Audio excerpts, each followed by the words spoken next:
In the mid 1980s, a drug scandal rocked Major League Baseball. The case centered around several players from multiple teams, including some future Hall of Famers, who were found to be using cocaine and even helping distribute drugs to other clubs. The investigation had wild testimonies and verdicts that impacted the league's reputation both then and in the future. So let's explore all the details on today's episode. Hey, baseball fans. Welcome to Rounders, your baseball history podcast. I'm your host, Jeff Lambert. Get ready to step into the time machine with us, and we're not just talking stats and scores. We're digging into the heart and soul of the players, teams, and countries that have made this a global sport. From the underdog stories to those jaw-dropping moments, Rounders is your front seat to the epic journey of baseball. So grab a seat in the digital bleachers, relax, and let's swing for the fences together. Hello, everybody, and welcome to another episode of Rounders, a history of baseball in America. Great to be with you again. So for today, I'm excited. This is one I've been reading about and learning about myself over the past 6 months. I'm excited to talk to you today about the Pittsburgh drug trials, the 1985 cocaine scandal that rocked Major League Baseball. So before we jump into it, I want to make sure just to say again, thank you. And I'm asking a quick favor for my listeners. If you haven't already, can you just take a minute and follow our channels on social media? I'm trying to get our followers up to the point where we can start monetizing some posts and be able to just get an extra revenue stream going there. So if you're on Instagram, Facebook, or TikTok, just search for Rounders Podcast. You'll find me.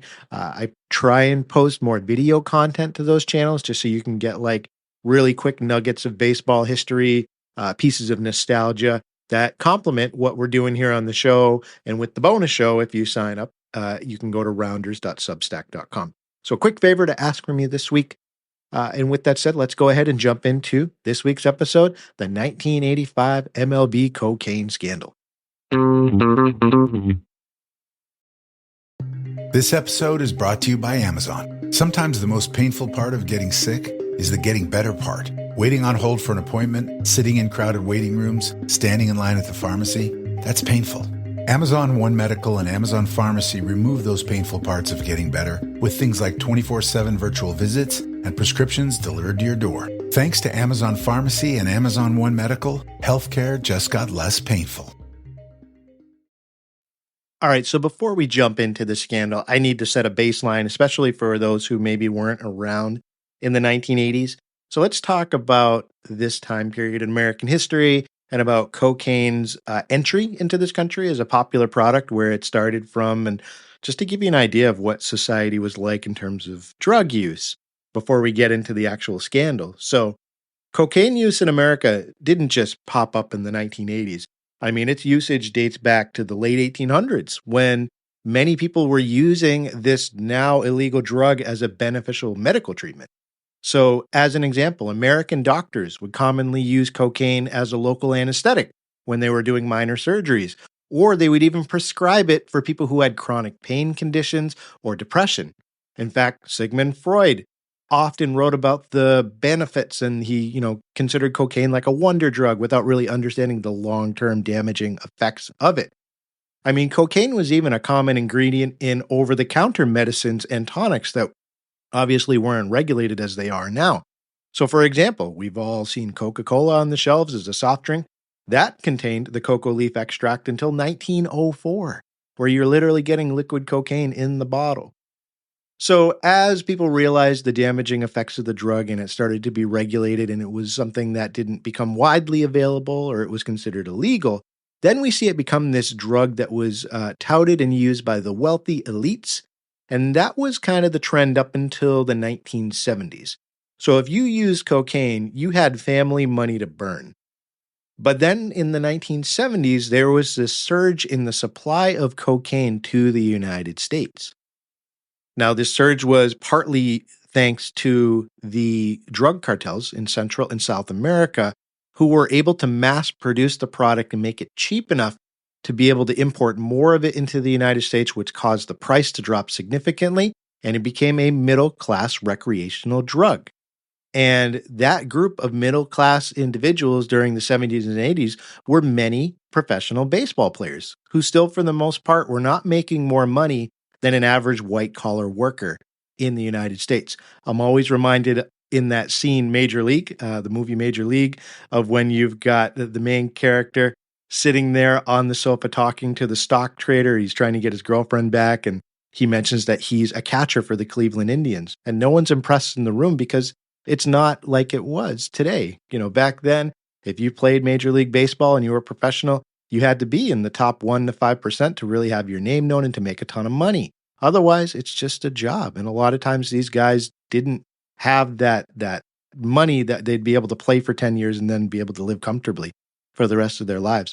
So cocaine use obviously surged in the 1970s into the 1980s, and it became very popular even amongst professional athletes.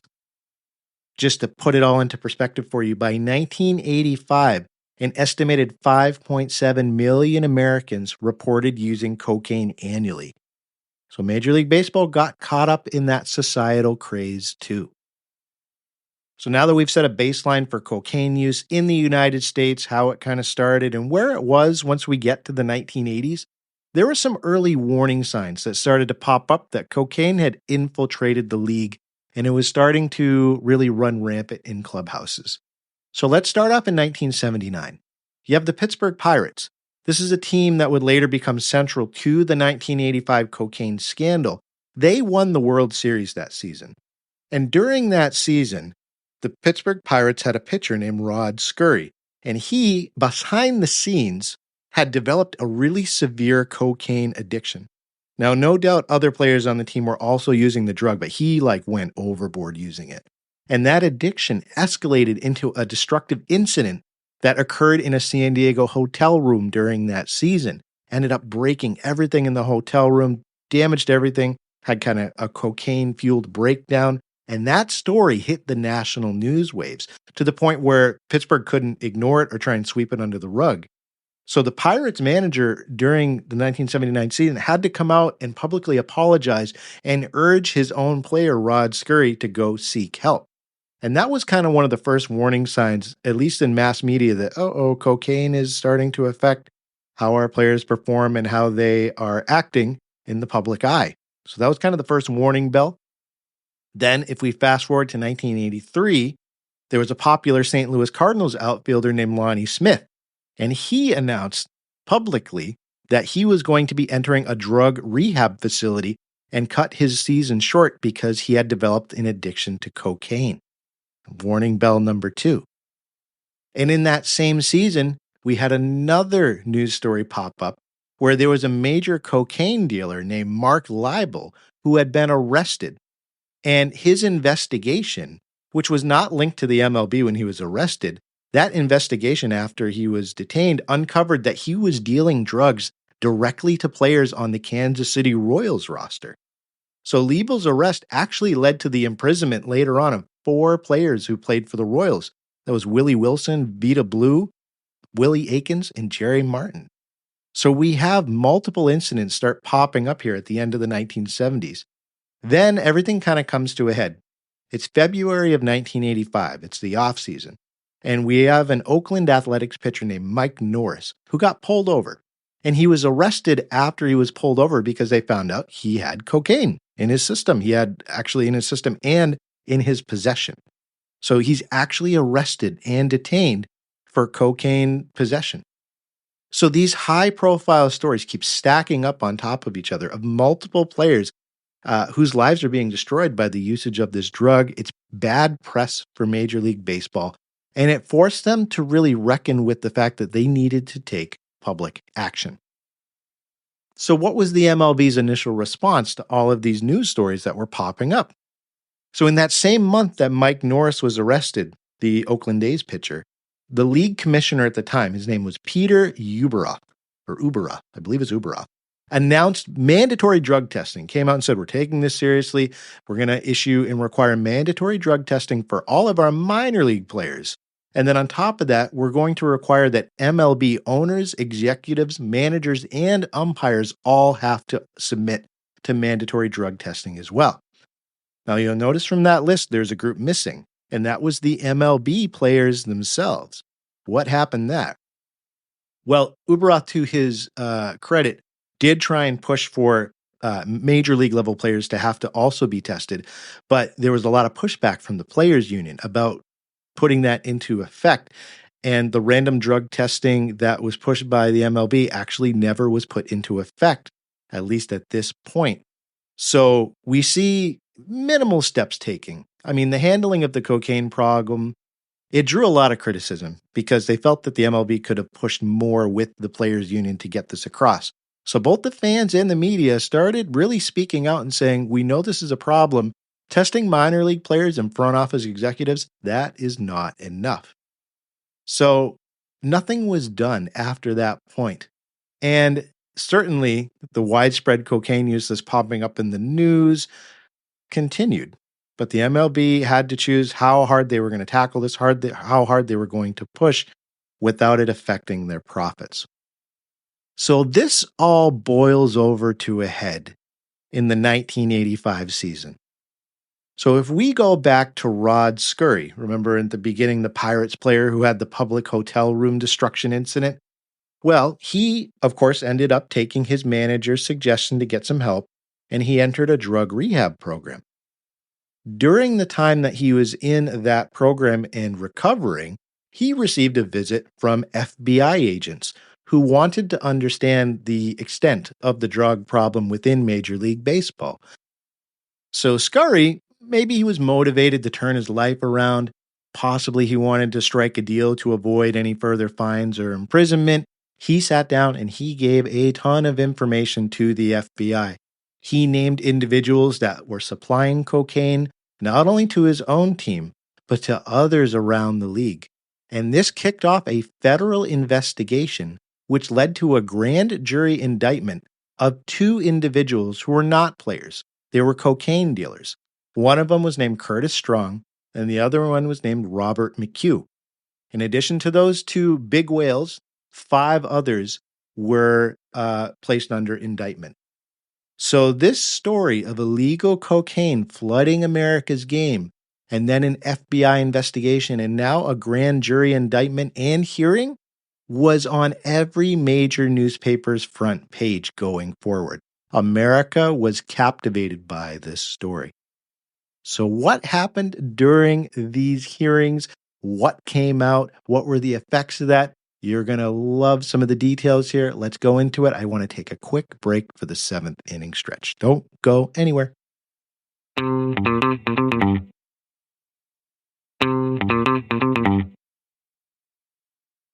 Hello, everybody. Welcome back to the show. So, just to recap what we've discussed so far, we went through and talked about the rise of use of cocaine in the United States, how it went from being a touted medical drug that could be used in different cases to something that was used recreationally by the upper class to something that became an everyman's kind of drug as we get into the late 70s and early 80s.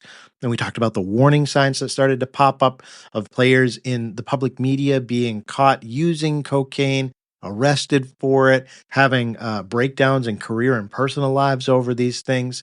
And then, of course, the FBI and federal government inquiries into the use of illegal drugs in Major League Baseball. And then, of course, this all culminates in the arrest of some major cocaine dealers. And then this leads to a grand jury hearing situation. So this is where we get to where things really hit the fan, unfortunately, for Major League Baseball. So in September of 1985, a public trial began that really brought baseball's cocaine problem to a full ugly light. It's out there completely. And this information is going to be coming out in droves. So multiple MLB players, still in the middle of their careers, were called on to testify. And this was in the middle of an ongoing season when this happened. And it became the focus of baseball fans and most of the American news media. It was a big story, folks. So the trial hearings, they centered around the drug distribution networks that these cocaine dealers that had been detained were accused of putting together. And this was particularly focused on one major league team in particular, and that was the Pittsburgh Pirates. It was so endemic in that clubhouse that even the team's mascot the pirate parrot, was implicated in buying cocaine through these dealers. Those hearings expanded out from there, and they exposed the widespread use of another really popular, kind of on the line drug that was being used by players, and those were amphetamines, or what they were called at the time by players, greenies. So these were drugs that were taken to increase alertness and energy during games. So the investigation into cocaine led to another revelation that there was widespread use of amphetamines by players as well. And we're talking about guys like, so Dale Berra, who was a major league player, was called to testify. He's the son of New York Yankee great Yogi Berra. He testified under oath that amphetamines were common amongst most players and that he even received amphetamines from veteran players like future Hall of Famers like Willie Mays and Willie Stargell and four-time National League batting champion Bill Madlock. So big names were using these amphetamines. So now the story has blown up to even greater proportions because it's not just about cocaine anymore. It's also about using these uppers to gain an edge. Let's talk about some of the testimonies from MLB players that came out during these hearings. We'll start with Keith Hernandez. Keith Hernandez was the National League MVP in 1979. He was required to take the stand to testify. And during his testimony, he stated that around 40% of all MLB players were using cocaine in the early 1980s. And his testimony touched off a huge storm of criticism. People lost their minds. 40% of active players, that's insane. Now, Hernandez tried to do damage control after his testimony. He said in interviews that, I might have gotten that number a little bit high. He tried to backtrack, saying that he was grossly wrong in his assessment, but it was out there, and a lot of people certainly used that as kind of the level to say, this is how bad it is in Major League Baseball. You had Tim Raines, who was the speedy outfielder for the Montreal Expos at the time. He was called to the stand, and in his testimony, he stated that he used to keep cocaine in his uniform pocket and would snort it during games. And I even covered this in a previous episode. He admitted that he would keep it in his pocket when he was on the field and that he would only slide head first because he didn't want to damage the coke that was in his pants pockets, his uniform pockets. So that's how bad it was. People were using it and carrying it onto the field. So Tim Raines, future Hall of Famer, mentioned that. John Milner, who was a retired player at that time, he had spent time previously in the 70s playing for the Pittsburgh Pirates and the New York Mets. And he testified that his former teammate, Willie Mays, the great Willie Mays, kept red juice, as he called it, which was a liquid that contained amphetamines, in his locker. But no one else ever came forward and said that they witnessed Willie Mays using it. So his testimony, not about the cocaine, but about the amphetamines, came up as well and implicated a major face to Major League Baseball in Willie Mays. Then we have other guys, Dave Parker, Enos Campbell, Jeff Leonard, they all came forward. They testified about their involvement with Curtis Strong, one of the major drug dealers that had been detained for this. They all detailed and said that they would contact him directly and they would arrange these meetings in hotel rooms to obtain that cocaine and take it back to their respective clubhouses. So these hearings brought up so much information, and it was two black eyes, not just one, two black eyes really for the league, trying to handle the fallout from these investigations. So what happened? So obviously the hearings brought to light that the amount of cocaine used by ML players was higher than anybody wanted to admit. But remember, the players weren't on trial here. It was the individuals who had been detained for the distribution of the cocaine were the ones that were going to get the penalties from this. So Robert McHugh, one of the cocaine dealers that was dealing to MLB teams, he was sentenced to 10 years in prison for cocaine distribution. And then on top of that, Curtis Strong, the other big name in this case, was sentenced to 4 to 12 years in prison due to his roles. So after those verdicts were delivered, MLB Commissioner Pete Ueberroth came back into the spotlight. He made a public statement guaranteeing that he would eliminate all drugs from professional baseball. And in the coming weeks, he definitely did lay the hammer down. He suspended 21 major league players who had direct involvement in the drug scandal. But all of those suspensions that had been handed out, none of them made their full terms. Like players didn't serve the full suspensions. They ended up being lessened. Players would agree to end their suspensions in exchange for paying fines. They did community service. They would agree, like individually, to undergo random drug testing from the league. So it really came down to being a slap on the wrist in a lot of ways. And that didn't sit well with the public. Even after all this, where we had people thrown in jail over this scandal, players suspended, future Hall of Famers named specifically, random drug testing was still not implemented for MLB players, which led to a lot of skepticism and anger from fans and the media. So that brings me to closing thoughts. How did this 1985 scandal affect baseball's future?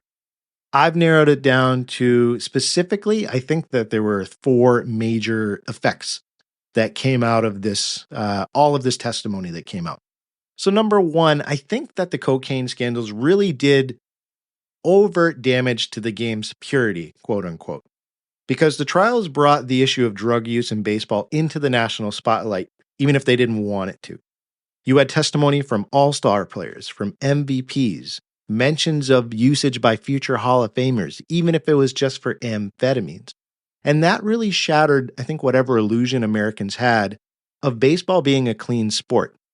And baseball has always been synonymous with certain levels of cheating, whether it's drug use, whether it's, doctoring the ball, things like that. But this is right in your face, every news story. And America's game, again, like really suffered bad PR from this. And, kids have to hear these stories on the evening news and hear their parents talking about it. And it just really destroyed, I think, that clean, lily white reputation I think that some people may have had towards baseball. So that's number one. Number two, I think this was really marking the beginning of increased player accountability, even if it wasn't immediate. So we know that the scandal forced the MLB to take action to address the drug problem in front of them, even if it had to be like, a kicking and screaming kind of a thing to get them to do something. We saw the mandatory drug testing for minor league players. We saw it for MLB personnel. The MLB pushed for its own players to get that, even though the players' union pushed against it. And the MLB even tried to take extra steps to expand drug testing to Latin American winter leagues as well. But the players' union really, really pushed against that additional drug testing for several years later. It wasn't until 2002 that players and owners announced a collective bargaining agreement that included urine tests for banned substances. So, it was a starting point. It took a heck of a long time to get to the point where we saw MLB players screened for illegal substances. But this was the beginning point of making sure players had to be held accountable for what they were putting in their bodies. The third thing I'd point to in terms of an effect from this is really unhealed wounds that resurface. And this kind of goes into what I just mentioned. Despite Uberat's pronouncements of this drug-free baseball landscape after the trials, there was obvious skepticism that the fans and the media both had. And people questioned, like, how can such widespread drug use just go unnoticed by team management and league officials? They didn't really do enough, I think, in a lot of people's eyes to figure out the root causes of the drug use and the amphetamine use and do something about it for fear of it hurting the bottom line, the revenue, the players, the faces of the game. And you could certainly argue, and I would, that a lack of having those strict rules put in place after what happened in the 1980s really paved the way for the steroid era that plagued the MLB in the 90s and the 2000s. That lack of accountability, of being able to really hold players accountable for what they were putting in their body, led to, finally, again, baseball being pushed against the wall to finally do something about it. I mean, the parallels between the cocaine scandal in the 80s and the steroid scandal, they really are striking if you look at them back to back. Both eras really embraced this kind of culture of denial and their reluctance to do something about it until it got so big that they were kind of forced to. So I'm placing in front of you, I think if more had been done after the 1985 trials to regulate players and to test them, we may have avoided the fallout of what happened from the steroid scandal that happened 15 to 20 years later. All food for thought. I would love to hear your thoughts in the comments if you're listening on Spotify. If you'd like to drop me an email, you can reach me at rounderspodcast@gmail.com. If you're signed up for the Substack newsletter, you can leave me a comment that way too. Let me know what you think, how you think one affected the other, and any other impacts you think the 1985 scandals may have had long-term on baseball. Thanks for joining us for this episode as we explored another amazing moment from baseball history. You can help grow the show by liking us on YouTube and your podcast app of choice. Don't forget to head on over and sign up for the free email newsletter and the bonus show, This Week in Baseball History. Just go to www.rounders.substack.com. A special thanks to our premium subscribers that are helping us grow for just $1.25 a week, and to our starting 9 supporters, Nathan Halverson and Jack Wilson. You are the producers helping make this the top baseball history show out there. See you next week, and remember, there are only 2 seasons, winter and baseball.